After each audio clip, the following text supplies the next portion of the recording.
بسم اللہ الرحمن الرحیم۔ رمضان مبارک کا مہینہ ہو یا اس کے علاوہ کوئی اور مہینہ ہو، آپ جب بھی مسجد میں نماز ادا کرنے کے لیے جائیں تو یہ دو کام ضرور کریں، بلکہ ان دو کاموں کو اپنی زندگی کا حصہ بنا لیں۔ ان دو کاموں کی وجہ سے آپ کی لائف چینج ہوگی، آپ کی زندگی بدل جائے گی، آپ کے رزق میں برکت ہوگی۔ آپ کاروبار کرتے ہیں، بزنس کرتے ہیں، تجارت کرتے ہیں، آپ کے رزق میں، کاروبار میں، تجارت میں، بزنس میں برکت ہوگی، آپ کے گھر میں برکت ہوگی، آپ کی صحت میں، عمر میں برکت ہوگی۔ وہ دو کام یہ ہیں۔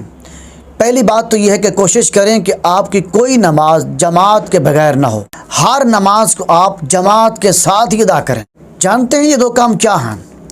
پہلا کام تو یہ ہے کہ آپ جب بھی نماز کو جماعت کے ساتھ ادا کر لیں، اس کے بعد آپ نے 5 منٹ کا مراقبہ کرنا ہے۔ ہم نے اکثر لوگوں کو دیکھا ہے کہ جب بھی نماز پڑھ کر فارغ ہوتے ہیں تو وہ فوراً مسجد سے نکل جاتے ہیں، لیکن آپ نے ایسا نہیں کرنا، بلکہ آپ نماز پڑھنے کے بعد 5 منٹ کا مراقبہ کرنا ہے۔ مثلاً آپ نے فجر کی نماز جماعت کے ساتھ ادا کی ہے تو اس کے بعد 5 منٹ کا مراقبہ کریں۔ اس مراقبے میں یہ سوچیں کہ عشاء کی نماز سے لے کر فجر کی نماز تک میں نے کون سا ایسا کام کیا ہے جس کے کرنے سے میرا اللہ مجھ سے ناراض ہو گیا ہو۔ اگر کوئی ایسا کام آپ سے ہو گیا ہو تو اللہ تعالیٰ سے معافی مانگیں، توبہ کریں، استغفار پڑھیں۔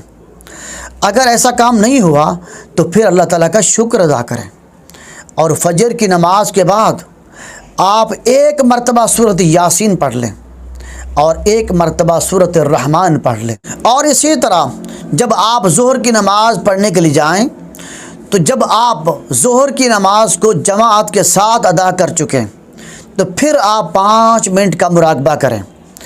ان 5 منٹوں میں آپ نے یہ سوچنا ہے کہ فجر کی نماز سے لے کر ظہر کی نماز تک میں نے کوئی ایسا کام تو نہیں کیا، کوئی جھوٹ تو نہیں بولا، کسی کی غیبت تو نہیں کی، کسی پر بہتان تو نہیں باندھا۔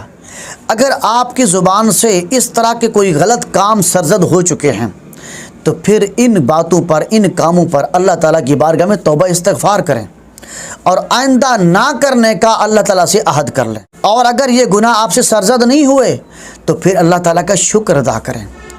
اس کے بعد آپ سورۃ الفتح 1 مرتبہ پڑھ لیں، اور اسی طرح عصر کی نماز پڑھنے کے لیے جب آپ مسجد جائیں تو آپ جب عصر کی نماز جماعت کے ساتھ پڑھ لیں، اس کے بعد پھر 5 منٹ کا مراقبہ کریں، اور اس مراقبے میں سوچیں، تصور لائیں، خیال لائیں کہ ظہر کی نماز سے لے کر عصر کی نماز تک یہ جو درمیان کا جتنا وقت میرا گزرا ہے، اس وقت میں نے اللہ کا شکر ادا کیا، اللہ کی بارگاہ میں نے توبہ استغفار کی، اللہ کا ذکر کیا ہے، یا میں نے اللہ کو ناراض کیا ہے، یا میں نے جھوٹ بولا ہے، غیبت کی ہے۔ اگر آپ کی زبان سے اس وقت، اس دوران غیبت ہو گئی ہو، جھوٹ بولا گیا ہے، تو پھر اللہ تعالیٰ کی بارگاہ میں توبہ استغفار کریں۔ اور اگر یہ گناہ آپ کی زبان سے سرزد نہیں ہوئے تو اللہ تعالیٰ کا شکر ادا کریں۔ پھر اس 5 منٹ کے مراقبے کے بعد آپ نے 1 مرتبہ سورۃ النبأ پڑھنی ہے، یعنی وہ سورت جو 30ویں پارے کی پہلی سورت ہے۔ بسم اللہ الرحمن الرحیم، عما یتساءلون، اس سورت کو آپ نے 1 مرتبہ پڑھنا ہے۔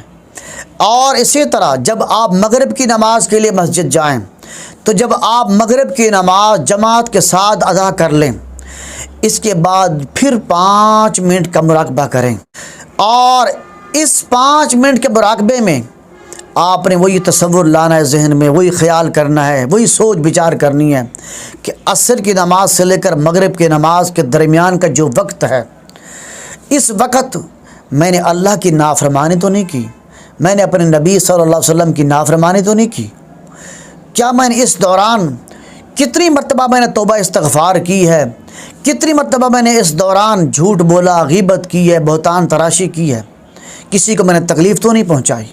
اگر آپ سے یہ گناہ ہوئے ہیں تو پھر اللہ کی بارگاہ میں توبہ استغفار کریں۔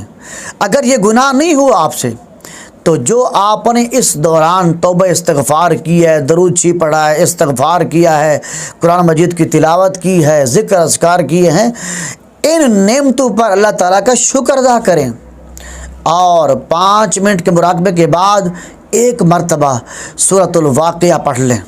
اور اسی طرح جب آپ عشاء کی نماز پڑھنے کے لیے جائیں تو جب آپ عشاء کی نماز جماعت کے ساتھ پڑھ لیں، اس کے بعد پھر آپ 5 منٹ کا مراقبہ کریں۔ اس 5 منٹ کے مراقبے میں پھر وہی خیال، وہی تصور، وہی سوچ کریں جو پہلے میں نے عرض کی ہے، اور اس کے بعد ایک مرتبہ سورۃ الملک پڑھ لیں۔ ان 2 کاموں کو اپنی زندگی کا حصہ بنا لیں، انشاءاللہ آپ کی لائف بدل جائے گی، آپ کی زندگی چینج ہو جائے گی۔ کیا آپ جانتے ہیں کہ یہ 2 کام میں نے کیوں بتائے ہیں؟ ہم نے اکثر لوگوں کو دیکھا ہے کہ جب بھی نماز پڑھنے کے لیے مسجد آتے ہیں، جو ہی نماز ختم ہوتی ہے وہ تیزی کے ساتھ، جلدی کے ساتھ مسجد سے نکل جاتے ہیں اور مسجد میں بیٹھتے نہیں ہیں۔ یاد رکھ لیں، ایک حدیث کا مفہوم ہے، حضور نبی اکرم صلی اللہ علیہ وسلم شاہ فرمایا، مومن مسلمان مسجد میں ایسے ہوتا ہے جیسے مچھلی پانی میں ہوتی ہے۔ تو مچھلی کو پانی میں سکون آتا ہے، اسی طرح مومن کو بھی مسجد میں سکون ملتا ہے۔ اور فرمایا حضور الاسلام نے، حدیث کا مفہوم ہے کہ منافق مسجد میں ایسے ہوتا ہے جیسے پرندہ پنجرے میں ہوتا ہے۔ تو جانتے ہیں پرندے کو پنجرے میں سکون آتا ہے؟ پرندہ تو پنجرے میں پھڑ پھڑا رہا ہوتا ہے کہ جو ہی دروازہ کھلتا ہے پنجرے کا، وہ پرندہ پھر کر اڑ جاتا ہے، وہ پرندہ پنجرے میں نہیں بیٹھتا۔ تو اسی طرح منافق بھی مسجد میں نہیں بیٹھتا۔ معذرت کے ساتھ میں کسی کو نشانہ نہیں بنا رہا، لیکن بتانا یہ چاہتا ہوں کہ مسلمانوں، مسجد میں نماز بھی ادا کیا کرو، لیکن نماز کے بعد مسجد میں کم سے کم 5-8 منٹ بیٹھا کرو، یہ مراقبہ کیا کرو 5-8 منٹ کا، اور اس کے بعد تھوڑی بہت قرآن مجید کی تلاوت بھی کیا کرو، تاکہ ہمارا شمار مومنین میں اور مخلصین مسلمانوں میں ہو، کہیں ایسا نہ ہو کہ ہمارا شمار منافقین میں ہو جائے۔